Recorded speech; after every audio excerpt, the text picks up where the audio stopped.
Interview के लिए चलें। चलिए। रास्ते में कोई दिक्कत विक्कत तो नहीं हुई आपको आने में? नहीं नहीं, बाकी सब तो ठीक है। रोड थोड़ा बवासीर है आपके यहाँ। जी आइए, यहाँ पर करने वाले हैं।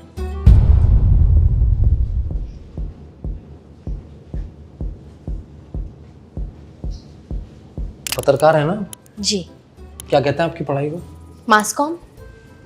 कितना पैसा लगता है इसमें? लग जाता है यही 1-2 लाख, 3 लाख, 4 लाख। क्या फायदा? इतना पैसा में एक बड़ा गाड़ी लेके से भाड़ा पे चला, मनी वेस्ट। इंटरव्यू कर सकते हैं ना यहाँ, ठीक है, कोई दिक्कत तो नहीं है ना? गर्मी लग रहा है बहुत, पंखा उनका नहीं है क्या? गजब बेइज्जती है यार। ठीक है, अगर सही नहीं लग रहा है तो हम लोग आगे चल के भी कर सकते हैं दूसरा। तो पहले बताना चाहिए ना आपको, टाइम नहीं है हमारे पास इतना। आइए। माफ। लिटरली मैं भूल गया था रिलीज से पहले कि मैंने कोई पंचायत नाम की कोई सीरीज की है ना। मेरे को मीम पता तब लगा जब मेरे खुद के बने पहली बार। मुनव्वर परफॉर्म करना है कि मेरी अम्मी अभी अरबाज खान पे अटकी हुई है। तो मैंने कहा अम्मी कैसा लगा पंचायत? कहती पूरा सीजन इतना बढ़िया था, इतना बढ़िया था, लेकिन तो मैं छोड़ के बाकी पूरा शो अच्छा है। मेरे को पिक्चर दिखा दी सीक्रेट सुपरस्टार। मैंने कहा तो मैं तुम्हारे हस्बैंड की वाइफ दिखा। एक ही बंदे ने कमरे में घुसने दिया आज तक। किसने? वो ही बंदा था जिसने मुझे आके पहली बार बताया कि जो तुम करते हो बहुत वाहियात करते हो। तो मेरी लाइफ का पहला एड का इंटरव्यू किस ब्रांड के लिए दिया मैंने? ABP news. Oh seriously? तो मैंने कहा सर क्या सरकार से मंगा लेंगे? सर तो कुछ बोले ही ना। वो कह रहा कट, और उसने तो गुद्दी से पकड़ के बाहर निकाल दिया। चल बाहर। रवीना के सारे डायलॉग मैंने बोले। अरे थोड़ा सीरियस हो जाओ, अरे थोड़ा सीरियस हो जाओ। हम लोगों को सिर्फ घोड़े को क्या, मेरे दोस्त मुझे मारेंगे सर इंटरव्यू देख। फिल्में आती रहें तो रोब जाओगे आप। तो आसिफ ऐसे ही। तो देखिए, अब सोफा पे बैठ के बात कर रहे हैं, अब तो इंटरव्यू देंगे ना, अब तो कोई टेंशन नहीं है ना। हाँ ठीक है, उतना खास नहीं है बट चला लेंगे। आसिफ खान हमारे साथ है। Welcome to our channel Asif. गजब बेइज्जती है जो वायरल हुआ है, उसके बाद क्या कुछ जिंदगी में बदलाव आया है? बहुत सारा बदलाव आया है। और एक टाइम पे एक्चुअली सिर्फ मेरे साथ अच्छी चीज़ ये हुई कि जब पंचायत रिलीज़ हुआ उससे जस्ट पहले एक शो रिलीज़ हुआ था जामतारा और नेटफ्लिक्स। वो भी बहुत पसंद किया लोगों ने। फिर ये आ गया, फिर उसके बाद पाताल लोक आ गया, फिर उसके बाद मिर्ज़ापुर आ गया। तो वो जो फ़र्क जो लाइफ में जो फ़र्क पड़ा है वो इसका तो ऑफकोर्स एक इफेक्ट है ही, बट वो कलेक्टिवली मुझे ऐसा लगता है कलेक्टिवली चारों का थोड़ा थोड़ा थोड़ा थोड़ा कंट्रीब्यूशन है। तो अगर मैं फिलहाल अभी जो बात करेंगे अपन, आप आपके सारे रोल्स के बारे में बात करेंगे, अभी अपन पंचायत के बारे में बात करते हैं, ठीक है? तो पंचायत का जो गणेश का कैरेक्टर था, देखा जाए तो वो बहुत छोटा सा, बहुत कम रोल था, बहुत ज़्यादा रोल था ना। हाँ, कैमियो कह सकते हैं, वही था। तो और तब तक तो ये भी डिसाइडेड नहीं था कि भाई और सीजन्स आएंगे उसमें और आपको एंट्री मिलेगी या कुछ होगा। तो क्या कहानी है, कैसे आपको अप्रोच किया गया, कास्ट किया गया, आपने उतने छोटे रोल के लिए कैसे हाँ किया? तो बेसिकली मैं ऑलरेडी मैं पहले शूट कर रहा था पाताल लोक। अच्छा। और उसका क्योंकि जो डायरेक्टर थे हमारे सुदीप सर, उनका बहुत ही अलग प्रोसेस है पूरा, कि लंबी वर्कशॉप होगी वो पाताल लोक आई एम सेइंग। तो वो बहुत ही एकदम डार्क उनका प्रोसेस था बहुत, कि आपको ऐसे से, अगर आपने पाताल लोक देखा होगा आपको आइडिया लग जाएगा कि वो, तो वो हमें उस जोन में ले जाना चाह रहे थे। तो उसके लिए हमने सारी जो भी एक्सरसाइज वगैरह ये वो सारी चीज़ें की, तो वो चल रहा था। और साइड बाय साइड में करा था मिर्ज़ापुर 2। तो एक तरफ वो एकदम हार्डकोर एक्शन और एक तरफ ये, तुम अगर उसमें भी देखा जाए तो मेरा उसमें भी कैरेक्टर बहुत इंटेंस और बहुत सीरियस कैरेक्टर है इन मिर्ज़ापुर। तो ये दोनों मेरे ऑलरेडी चल रहे थे, तभी मुझे बीच में फ़ोन आया कास्टिंग बेस है कि hi we are casting for this series Panchayat. ये नहीं बोला था कि अमेजोन की है या क्या है, ये पता ही नहीं था मुझे। और इसमें कैरेक्टर इसके 2 सीन हैं, यही कहा। तो मैंने कहा कि मेरे को नहीं करना अभी, सीधा मैंने कहा मैं, इसलिए मैं एरोगेंट होकर नहीं बोल रहा हूँ कि मेरे को नहीं करना, मुझे नहीं करना बिकॉज राइट नाउ मैं एक प्रोसेस में हूँ। मैं नहीं चाहता कि मैं उसको डिस्टर्बेंस दूँ किसी भी किस्म का, कि मैं उसमें कि उसमें ख़यानत हो किसी भी किस्म की। तो मैं हमेशा बहुत थैंक यू बोलता हूँ उन लोगों को जिन्होंने मुझे कन्विंस किया कि कर लो चुपचाप, है ना, ज़्यादा ओवर स्मार्ट मत बनो। अगर नहीं करता तो फिर ताउम्र मुझे इस चीज़ का रिग्रेट रहता कि मैंने नहीं किया। तो खैर उन्होंने मुझे बोला कि नहीं आप अरे करो, ये बहुत स्पेशल कैरेक्टर है, ये इसको ऐसा मत देखो कि 2 सीन है या 3 सीन है, आधा एपिसोड ही आई थिंक वो 13 मिनट का फुटेज है उसका फर्स्ट सीजन में। तो मैंने कहा यार मेरे को नहीं करना है। तो क्योंकि मेरा अच्छे तरीके से जानता हूँ मैं अभिषेक बैनर्जी को, उन्होंने मेरे को फिर फ़ोन किया कि तू ज़्यादा समझता है क्या अपने आप को, चुप कर जा। मैंने कहा अच्छा ठीक है, मैं ऑडिशन कर देता हूँ।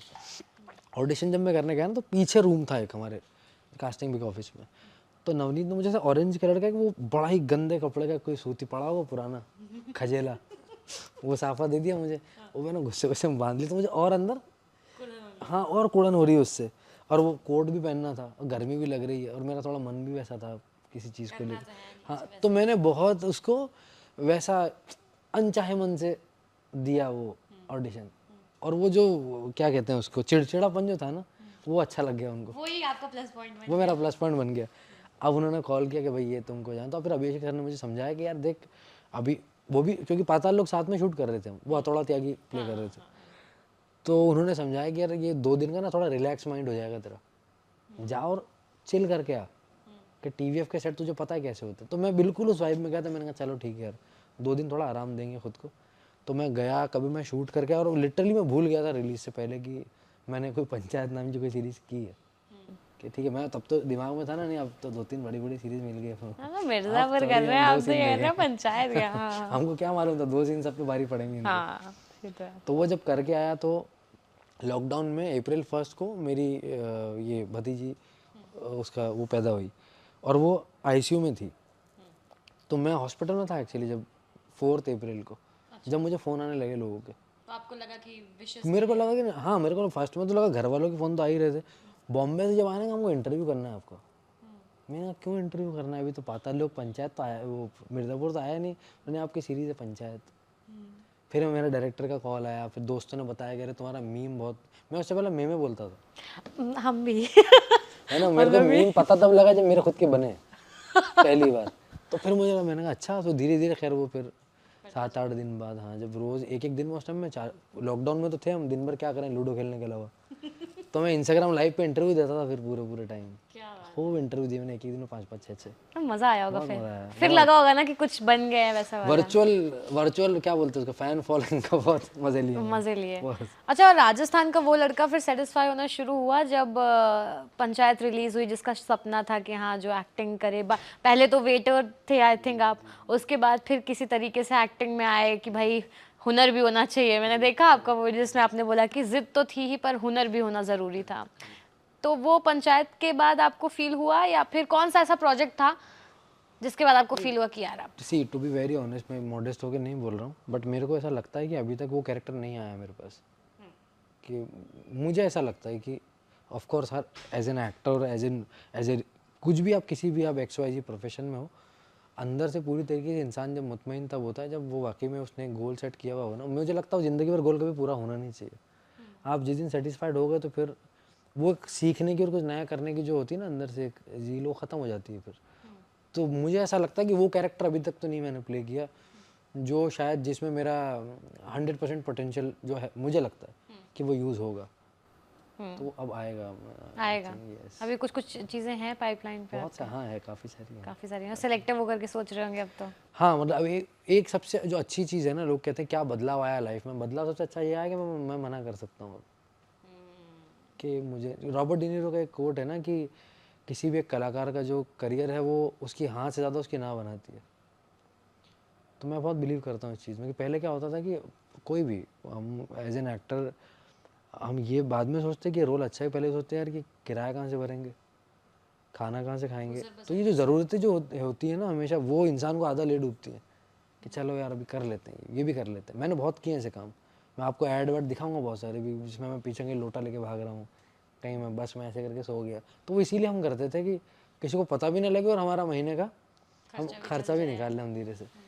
तो अब जाके सबसे बेस्ट चीज़ ये है कि मैं अगर मुझे सपोज मुझे 6 महीने कुछ नहीं करना, मेरे को नहीं अच्छा लग रहा, तो मैं बैठ सकता हूँ, मैं अफोर्ड कर सकता हूँ। हाँ आई कैन अफोर्ड कि मैं अच्छे से स्क्रिप्ट पढ़। हाँ साल में अब ज़रूरी नहीं कि आप 5-6 पिक्चरें करो घर चलाने के लिए, 2 करेंगे अच्छी वाली करेंगे, वैसा वाला। बढ़िया। कभी बोला है वैसे रियल लाइफ में गजब बेइज्जती है यार? कब लगाओ कि यार ये तो बेइज्जती हो रही है, और वहाँ पे बोला मेरी अम्मी मेरी रोज़ करती है सबकी अम्मियाँ वो रोज करती हैं। Every day. मैं अभी कन्नू को मैं रास्ते में बता रहा था परसों के दिन, मेरा एक दोस्त है स्टैंड अप कॉमेडियन, तो हम शो देखने गए। ऐसा किसी सेलिब्रिटी का नाम ले सकते हैं ना जिसको? तो हम, मेरा दोस्त है मुनव्वर, उसका शो देखने के लिए गए। तो मैं ऐसे बैठा हूँ, यहाँ मेरी अम्मी बैठी, और सारे जो आसपास के लोग हैं ना वो मुझे देख रहे हैं। तो मैं थोड़ा सा ऐसे चुपचाप नीचे बैठ जाता हूँ कि ये करने से अच्छा मैं नीचे मुँह कर रखा, और मेरी अम्मी का ऐसा मुँह पूरा। मैंने किसको देखी? अरबाज खान आए हुए थे वहाँ पे। अब एक बार देख लिया, चलो अच्छी बात है, आपने देखा। 2 हो गया, 3 मिनट हो गया, 5 मिनट हो गया, मुनव्वर परफॉर्म करने आ गया, मेरी अम्मी अभी भी अरबाज खान पे अटकी हुई है, हट ही नहीं रही वहाँ से। कह रही अरे तो इसको लोग कैसा देख रहे हैं। मैंने कहा थोड़ा अपने आगे पीछे भी तो देखो, तुम्हारे बेटे को भी देख रहे हैं लोग। मैंने कहा अरबाज खान, आसिफ खान में तुमने अरबाज खान को चूज किया, जिसको तुमने पैदा किया उसका क्या है?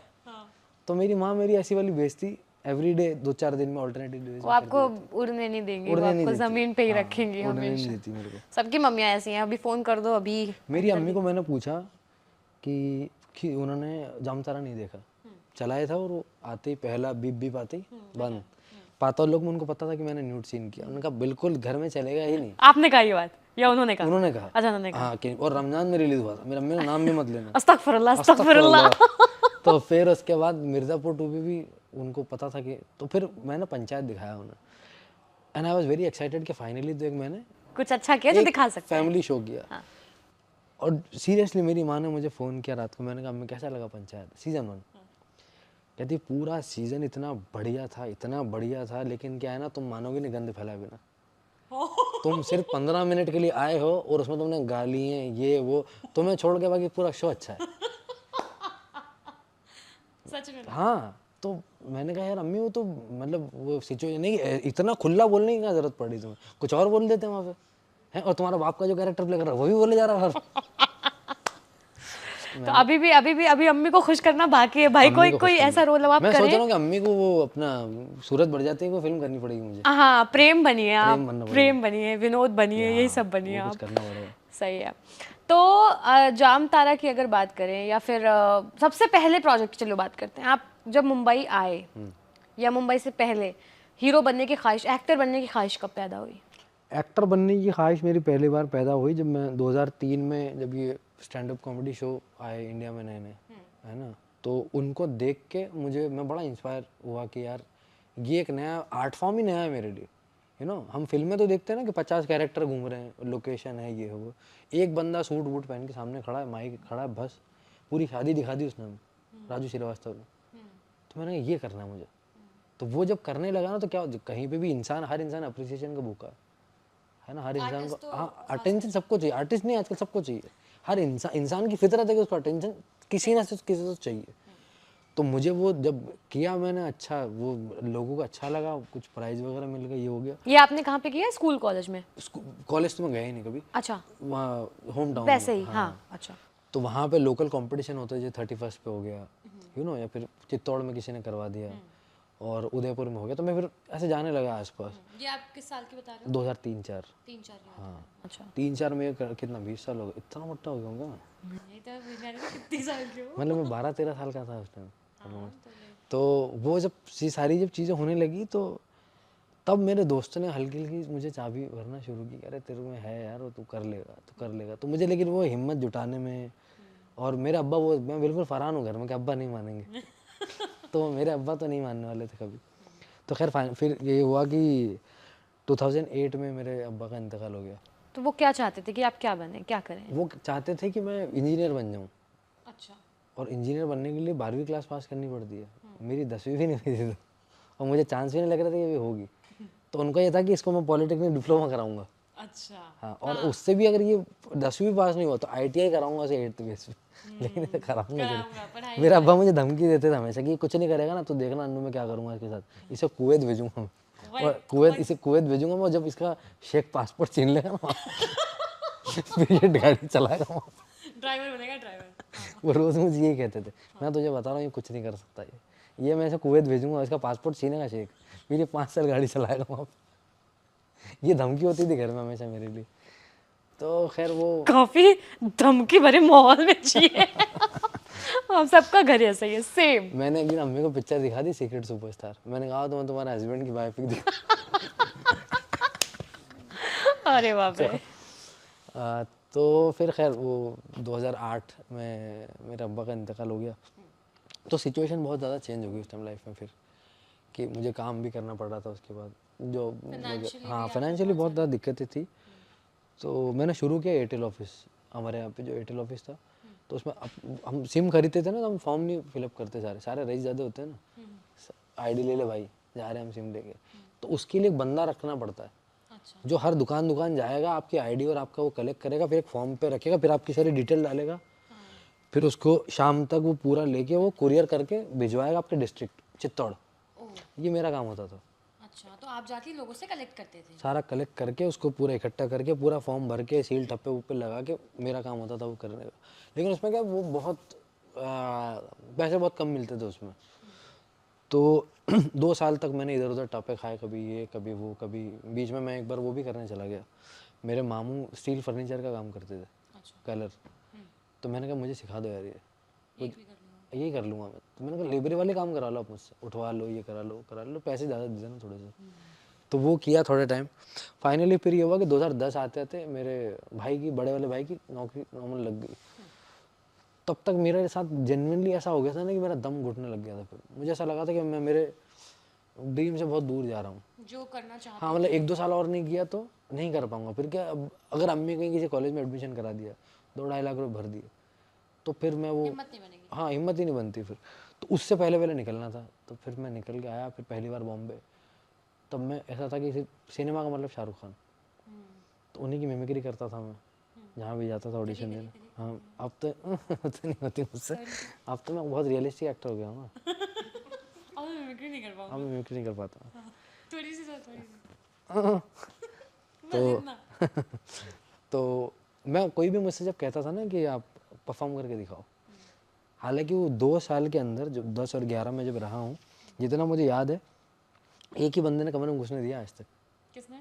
एक कोऑर्डिनेटर थे शांतिलाल मुखर्जी, वो ही बंदा था जिसने मुझे आके पहली बार बताया कि जो तुम करते हो बहुत वाहियात करते हो, तुम थोड़ा कुछ ढंग का सीख के आओ। तो वो भी उन्होंने इसलिए घुसा लिया कि क्या होता था ना, वहाँ पे मलाड में एक ऑफिस था, तो वहाँ पे मॉडलिंग वाले ज़्यादा, ऐसे कन्नू जिनकी बॉडी है वो सारे जाते थे वहाँ पे लोग, और मैं उनके बीच में, हाँ नॉर्मल। हाँ वैसा। तो वो 2-3 बार देखे इरिटेट होकर, मैंने कहा बुलाओ यार, ये कौन है, कहो बिरयानी से अंदर लाओ। तो जब अंदर गया तो उन्होंने कहा करके दिखाओ कुछ। तो फिर मैंने वो कलहोना वाला पूरा शाहरुख खान का सीन कर देखना है ना, काश मैं तुम्हें बता सकता हूँ मैं तुम्हें कितना चाहता हूँ। मैंने कहा बंद कर दे अभी कभी ना मानेगी ना। हाँ। तो फिर उन्होंने मुझे बताया कि आप एक्टर अगर बनना चाहते हो तो मिमिक्री छोड़ो, सीरियस हो जाओ थोड़ा और थिएटर सीखो।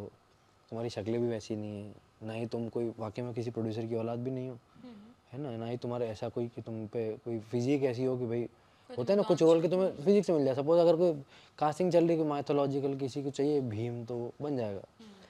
तो उसने कहा एक भी आपके अंदर वैसा वाला नहीं है। तो मैंने कहा ठीक है, सीखता हूँ मैं। अब फिर शाहरुख खान के फैन थे अपन, तो सीधे वहाँ से गए बैरी जॉन के एक्टिंग स्कूल। तो बैरी वैसे जॉन, शाहरुख ने भी ये बात कही है कि भाई मैं तो बहुत अदना सा एक नॉर्मल सा दिखने वाला लड़का हूँ। तो बैरी जॉन उन्होंने कहा कि पैसे, अच्छी खासी फीस मांगी। उस टाइम पे थी उनकी 30,000 रुपये फीस। तो मैंने कहा नहीं है भाई, ले लो ऐसे ही। मैंने कहा नहीं। मैंने कहा ठीक है। फिर मैं अनुपम खेर एक्टिंग स्कूल गया, वहाँ पे भी कुछ ऐसी बात नहीं बनी। तो फिर मैंने 1-2 दोस्तों को लगाया काम पे कि देखो यार अपने घर के आसपास कहीं थिएटर कहाँ हो, तो पता लगा जयपुर में होता है। फिर जयपुर में गया मैं। तो ये जो आप होटल तो वगैरह, आप मुंबई से फिर वापस आ गए जयपुर आ गया था। जयपुर तो वो जो सिर्फ थिएटर करने के लिए? हाँ, तो ये जो होटल वगैरह वाला जो चंक है वो ये है पूरा 10 और 11 वाला। वो तभी मैं वेस्टिन, ग्रैंड हयात और इनऑर्बिट मॉल, ये सारा जॉब वो 2010-11 में मैंने किया, ये सारा का सारा जॉब। हाँ जयपुर में? जयपुर में तो बहुत छोटे टाइम के लिए किया था, बॉम्बे में किया मैंने। मुंबई आ गया? फिर पहले बॉम्बे गया हूँ मैं घर से 2010-11 में, जब नहीं हुआ वहाँ कुछ। फिर जयपुर गया मैं थिएटर सीखने, ट्रेनिंग लेने प्रॉपर। फिर 11 से लेकर के 16 तक मैंने थिएटर किया जयपुर में। अच्छा, और फिर आगे 16 के बाद फिर यहाँ? वापस आ गया 16 में बॉम्बे। और फिर आपने ये वेटर एंड ऑल सारा काम हाँ किया वो मुंबई में? नहीं, वो तो पहले 10-11 अच्छा, में। 10-11 में कर फिर दिया। तो मैं क्योंकि थिएटर वेटर करके आ गया था, तो मैंने कहा यार अब मैं थिएटर पढ़ा दूंगा कहीं, कोई वर्कशॉप भी कर लूँगा, यही कर लूँगा कुछ, लेकिन करूँगा इस बार एक्टिंग से रिलेटेड, क्योंकि अब तो मैं सीख गया हूँ ना, तो मेरे पास भी ट्रेनिंग है। तो फिर 1 महीने घूमा मैं, आराम नगर करके एक जगह है हमारे बॉम्बे में, पता होगा आप लोगों को, सुना बहुत है ना। आराम नगर से बिल्कुल आराम नहीं किसी को भी, आराम हराम है वहाँ पे। तो आराम नगर में घूमना होता है रोज़ एक्टर्स को, आप जाते हो अब दरवाजे, डू आई फिट और not, and they will say not fit. तो मेरे को शुरू शुरू में, क्योंकि मैं हिंदी मीडियम से निकला था, मुझे बहुत सारी चीज़ों में बहुत कंफ्यूज हो जाता था चीज़ों को लेके। तो मैं गया फर्स्ट में, मैंने कहा कि मैं, तो उसने कहा नॉट फिट। तो मैंने दोस्त से बोला, मैंने कहा जिम विम ज्वाइन वाइन करेंगे आप, क्या किया जाए बताओ, नॉट फिट करते थे। वो कह रहा तुम किरदार में फिट नहीं हो।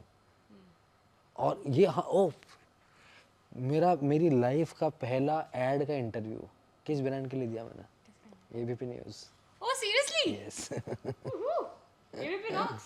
Wow. एबीपी न्यूज़ का, See the full circle. ABP news का कमर्शियल था, सीरियसली एबीपी न्यूज़ का कमर्शियल था। मेरा दोस्त, अब तो मेरा दोस्त बन गया आशीष खरे, कास्टिंग डायरेक्टर है, जिसने स्त्री वगैरह, वो था, वो उस टाइम असिस्टेंट हुआ करता था। अच्छा, तो वो कास्टिंग कर रहा था एबीपी न्यूज़ की, वहीं पे मुंबई में? बॉम्बे में, स्टूडियो 99 में। अच्छा, तो वहाँ मैं, मेरा पहला ऑडिशन 2016 के बाद, तो उसने भी मेरे को दिया था डायलॉग वोलॉग ये वो।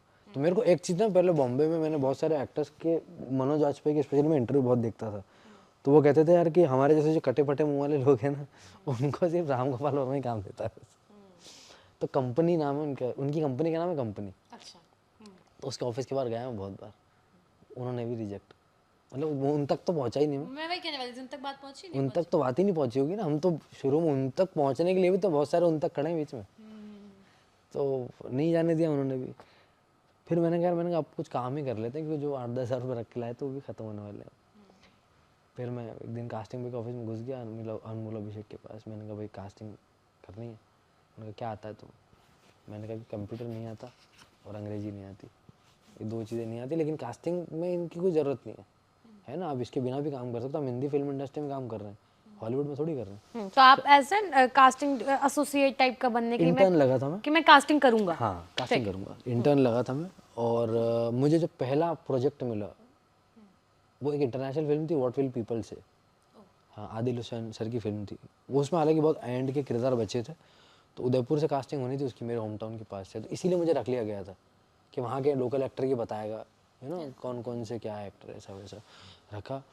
फिर एक टीवीएफ का प्रोजेक्ट था गोरखपुर, मैं उसकी कास्टिंग कर रहा था। बहुत लंबे टाइम तक मैंने कास्टिंग की, बनी नहीं वो सीरीज़। तो वहाँ मैं पहली बार मिला जीतू भाई से, दीपक सर से, इन लोगों से फिर मेरी मुलाकात होना शुरू हुई। नहीं तो टीवीएफ का और मेरा जो पहला रिश्ता बना वो वहाँ से बना, गोरखपुर से, खुद नहीं बनी, जो बनी ही नहीं, लेकिन हमारा रिश्ता बना गई। तो फिर कास्टिंग की काफ़ी लंबे टाइम तक। तो तब ऐसा होता था कि कास्टिंग में भी उतनी कोई ऐसा नहीं, आपको बहुत बड़ी सैलरी दे देते हैं लोग। इतनी सैलरी भी नहीं थी मेरी कि मैं खाना भी 2 टाइम का मतलब हो पाए उसमें, या फिर किराया, दोनों में से एक चीज़ कर लो। तो मैं बीच बीच में मैं बोल देता था अपने दोस्तों को, यार कहीं टर्ची कैरेक्टर आया ना 1 लाइन वाला, ऐसा हो तो मेरे को बता देना, सो दैट पैसा भी मिलता हाँ तो पैसे मिल जाएंगे ना, एक दिन का एटलीस्ट 5-6 हज़ार तो मिल जाएंगे उसमें। जैसे टॉयलेट एक प्रेम कथा आई, तो मैं उसमें चला गया। अच्छा, उसकी तो बड़ी एक इंटरेस्टिंग कहानी है। टॉयलेट एक प्रेम कथा के सेट पे मैं पहुंचा, तो उन्होंने कहा कि अभी गेट खुलेगा ना, यहाँ से अनुपम खेर और वो भूमि पेडनेकर निकलेंगे दोनों बाहर। तो कहा इधर से दोनों आएंगे, आप सारे मैं रिपोर्टर हूँ उसमें, ठीक है, प्रेस रिपोर्टर हूँ। मुझे कहा कि तुम सबको भागते हुए जाना है ऐसे करके, और मुंह माई घुसड़ना, मतलब थोड़ा दूर रखना ऐसे। तो और फिर पीछे से अक्षय कुमार आएंगे, तो फिर तुम्हें सबको भागना है। तो मैंने दिमाग लगाया, मैंने कहा यार मैं भाग के सबसे आगे जा तो सकता हूँ, लेकिन जब उल्टे होकर भागूंगा तो अक्षय कुमार के पास सबसे पीछे रह जाऊंगा। तो मैंने यहाँ पीछे रहता हूँ, मैंने अक्षय कुमार के सामने मैं अनुपम जी की कुर्बानी दे सकता हूँ यहाँ पे। तो मैं सबसे पीछे पीछे खड़ा हूँ, ठीक है।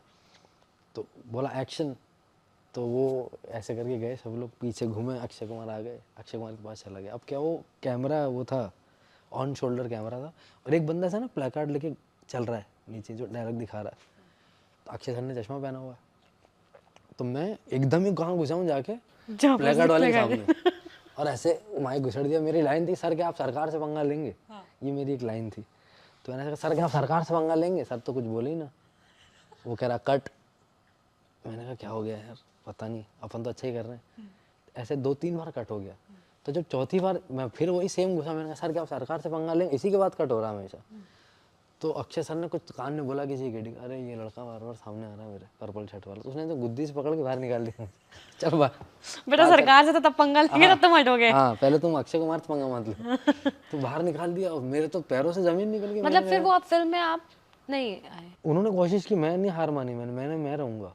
इतनी भीड़ थी, मैंने कहा थोड़ी इनको पता लगेगा कि मैं नहीं आ रहा हूँ। अच्छा, मैं घुस, अब आप फाइनल पिक्चर देखोगे अगर उसकी फुटेज दिखाऊंगा मैं उसमें। अच्छा यार, ये सब भी होता है मतलब? हाँ। मैं पता तो उनने तो निकाल दी पकड़ के, नहीं लाइन कोई और बोलेगा, कोई और बोलेगा, वो कोई और बोलता उससे पहले मैंने बोल दिया वापस बीच में घुस के। अब वो मेरे अकेले के चक्कर में थोड़ी कट करके अगर ओके हो गया तो।